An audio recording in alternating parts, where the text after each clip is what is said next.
Welcome to the Vitality Equation, exploring research in health and well-being one paper at a time. Glad to be back with you all, and I'm really interested in diving into this week's paper. It's about penguins, which is already pretty cool, right? Penguins. Absolutely. I saw a documentary on them recently. Their resilience in those harsh conditions is just mind-blowing. So what exactly are we looking at today? It's titled Flexible Foraging Effort Shapes Adelie Penguin Reproductive Success Across Antarctica and Sea Ice Conditions. Essentially, it's about how these penguins adjust their hunting strategies based on the sea ice and how that impacts their ability to raise chicks successfully. Adaptation under pressure. That's fascinating. Immediately makes me think about cognitive flexibility and how we, as humans, adapt our thinking patterns to overcome challenges and achieve goals. Are we talking about a similar kind of flexible resource allocation in the penguins' foraging behavior? Yeah, in a way it is. The researchers looked at things like how far the penguins traveled for food, how long they spent foraging, and the types of prey they brought back, all in relation to the sea ice conditions and their reproductive success. The key takeaway seems to be that those who were most adaptable in their foraging efforts were the most successful at raising chicks. So what does flexible foraging effort actually look like in penguin terms? Are we talking about different hunting techniques or different locations, or both? From what I gathered, it's a combination. If the sea ice is extensive, they might need to travel further to find open water for hunting. This means longer foraging trips and potentially targeting different prey species that are available further out. In years with less sea ice, they might have easier access to food closer to their breeding colonies, allowing for shorter trips and potentially more frequent feeding of their chicks. That's really interesting. It's like they have to constantly recalculate the cost-benefit ratio of different strategies, almost like a cognitive assessment. It's not conscious in the same way as a human, of course, but the underlying principle of adapting behavior to maximize reward and minimize risk is definitely there. This reminds me of CBT techniques where we work on identifying and challenging maladaptive behaviors to achieve better outcomes. And that ties in beautifully with how we adapt our exercise routines too. You wouldn't do the same workout every single day, right? You vary the intensity, the type of exercise, even the time of day, based on how your body feels, how much sleep you got, what your goals are. It's all about that flexibility, adapting to the conditions to get the best results.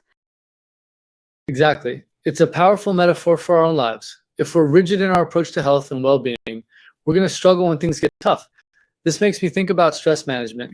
If my only coping mechanism is, say, meditation, what happens when I'm in a situation where I can't meditate?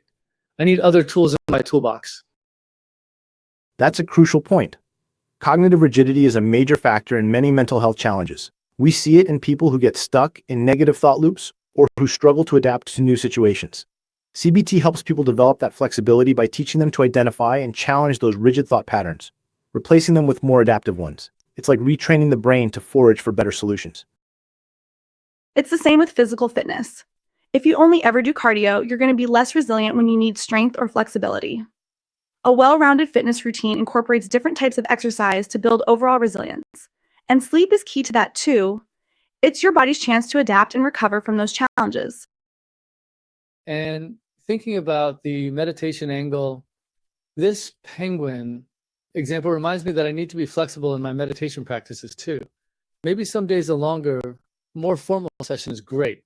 Other days, a quick 5-minute mindfulness exercise during a stressful situation is what's needed. The key is adapting the tool to the situation. Yes, and that's where mindfulness-based cognitive therapy, MBCT, can be really powerful. It's not just about meditating to relax. It's about cultivating awareness of your thoughts and feelings in the present moment, so you can recognize when you're getting stuck in those rigid patterns and choose a more adaptive response. It's like the penguin noticing the changing sea ice and deciding to try a different route. It's interesting how the penguin's food source affects its ability to reproduce successfully. It reminds me of the importance of nutrition in our own lives. We can't expect our bodies to perform at their best if we're not fueling them properly. It's not just about calories, it's about getting the right nutrients to support our physical and mental health. Right.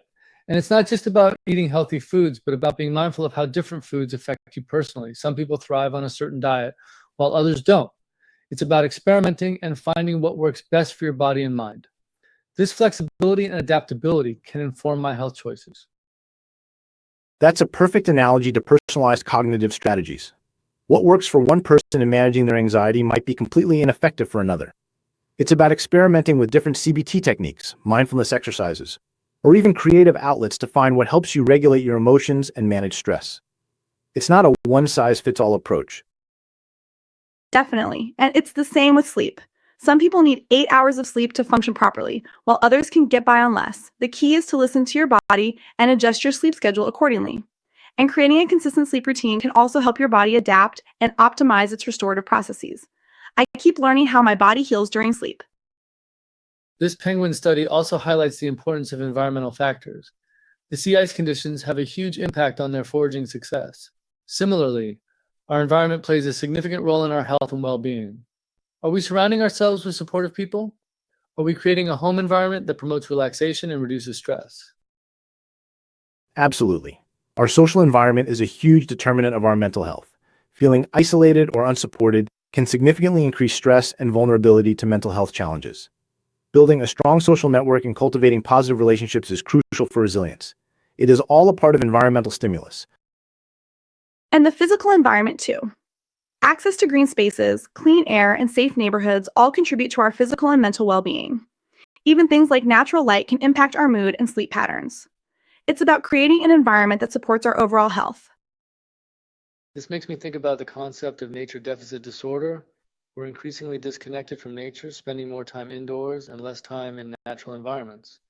This can have a negative impact on our mental and physical health. Maybe we should incorporate some time in nature, even a short walk in a park, into our daily routines.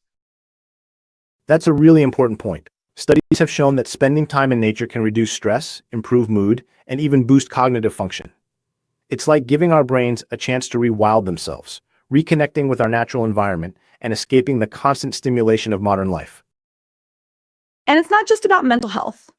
Being in nature can also encourage physical activity. Hiking, biking, swimming, these are all great ways to get exercise and enjoy the outdoors. It's a win-win situation for your body and mind. The penguin study also talks about the importance of timing.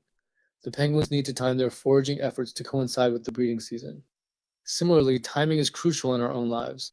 Are we timing our meals appropriately? Are we timing our workouts to maximize their effectiveness? Are we timing our sleep to align with our natural circadian rhythms? That's so relevant to cognitive function. Chronotherapy, timing interventions to align with our natural biological rhythms, is increasingly being used to treat mood disorders and improve cognitive performance. For example, light therapy in the morning can help regulate circadian rhythms and improve mood. It's about working with our body's natural clock, not against it. And it's all about consistency too. The penguins need to consistently adapt their foraging efforts to the changing conditions. Similarly, we need to be consistent with our healthy habits. A healthy diet, regular exercise, and consistent sleep schedule, these are all essential for long-term health and well-being. Yeah, it's about building those habits into our daily routine so they become automatic. It's like setting up a positive feedback loop where healthy choices lead to more energy, better mood, and increased motivation to continue making healthy choices. And then it becomes effortless, like how the penguins instinctively know how to hunt. Absolutely. Habit formation is a key principle in CBT. By consistently practicing new, more adaptive behaviors, we can gradually rewire our brains and create new neural pathways.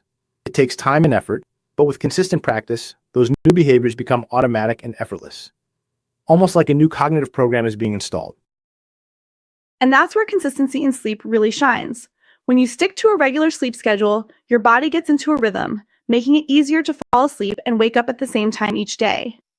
That consistency reinforces those natural circadian rhythms and optimizes your sleep quality. So, thinking about future research directions from my perspective, I'd love to see more studies on the impact of mindfulness and meditation on resilience and adaptability. Can specific meditation techniques help us develop the mental flexibility needed to navigate stressful situations and maintain healthy habits? Are there specific environmental meditations we can engage in? From a cognitive perspective, I'm really interested in exploring the parallels between ecological resilience, like what we see in the penguins, and human cognitive resilience. Can we adapt CBT techniques or develop new interventions based on ecological principles to help people overcome mental health challenges and build greater cognitive flexibility? Is it possible to implement feedback mechanism to let people respond to environment events? And from a physical health perspective, I'd like to see more research on the interplay between exercise, sleep, and the immune system. How can we optimize our physical routines and sleep hygiene to enhance our resilience against illness and disease? I would be interested in different exercise routines, focusing on different energy systems. Great points. This has been a fascinating discussion. It really highlights the interconnectedness of our physical, mental, and environmental well-being. And it all started with penguins. Indeed. It's amazing what we can learn from the natural world. Thanks for a stimulating conversation. Definitely. Until next time, everyone.